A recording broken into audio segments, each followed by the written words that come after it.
ඒ කියන්නේ මේ ඔය පොඩි කාලයක් තියෙනවා නූල් බෝලයක් වගේ පැටලිච්ච කාලයක් තියෙනවා. හරිද?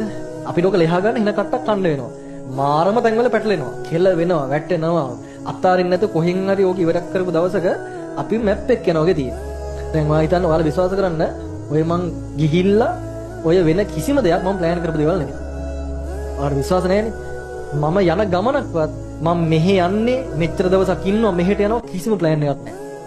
මම යනවා. දේවල් වෙනවා. ඔටෝ වෙනවා. ඔක්කොම ඔටෝ. ඔය මිනිස්සු හම්බෙන දේවල් ඔය කවුරුරේ හම්බෙන්නේ ඔක්කොම හම්බෙන් වෙන්නේ. මට කොහේ හරි යද්දි කවුරුරේ හම්බෙනවා. අනේ කතා බහක් එනවා. ඒකට වටින දේවල් ටිකක් තියෙනවා. ඔන්න ඒ ටික යනවා. මන් දන්නේ සමහර දවස්වල මම කැලේ ගිහිල්ලා දවස් 5ක් විතර ඉඳලා තියෙනවා. මං ගියේ කන්න බොන්නවත් තියාගෙන නෙමෙයි.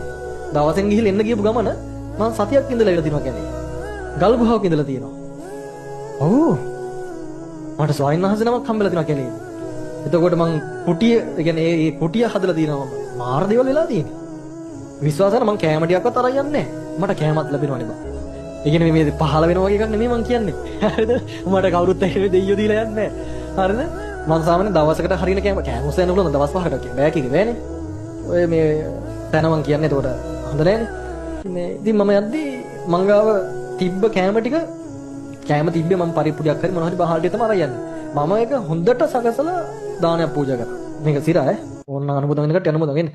මේ සාමාන්‍ය නිරාහාර වෙන්න සායනහසන මට දානයක් පූජා කරන ඒක මාර පිනක්. හරිද? මම එතන දියැලක් තියෙන පහල. මෙතන ගල්නක් තියෙනවා, ඉස්සරහ දියැලක් තියෙනවා. හිතා ගන්න තැන ඒතර භාවනා කරන්නේ එතන. ආසනයක් තිබ්බේ නැහැ. ආසනයක් තිබ්බේ නැහැ සායනහසට වැඩ ඉන්න මේ මං ගල් අල්ලලා තියලා මැටි විලෙන් තාලා බිම අතුරලා එහෙම පොඩි පොඩි ආසනයක් හැදුවා. ඒව පොඩි නෑ. වෙන්නම් මෙව්වේ. දවස් 5ක් කිරියා. දවස් 5ක් ඉඳලා තමයි කැලෙන් ආවේ. ඒ ගම ඒ මුළු කැලේටම ජීවත් වෙනවා එකම එක මිනිස්සෙක්. ඔයාලා අහලා ඇති දකුණු ආසියාවේ කුඩාම ගම්මානය පුළුවන් නම් හොයාගන්න. හරිද? එක මිනිස්සෙක් තාම ජීවත් වෙනවා. කුඹුරු වැඩත් කරනවා. මේ ලස්සන ගමනක්.